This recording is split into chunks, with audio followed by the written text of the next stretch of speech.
காட்டும். எனக்கும் உனக்கும் இருக்கும் நெருக்கம்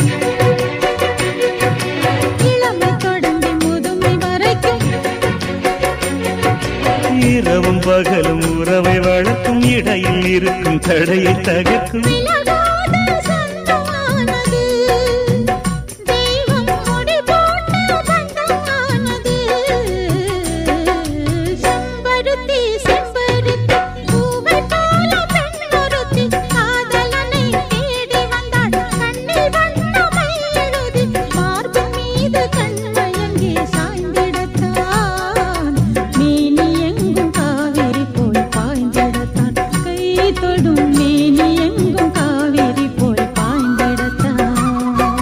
செம்பருத்தி செம்பருத்தி பூவை போல பெண்ணொருத்தி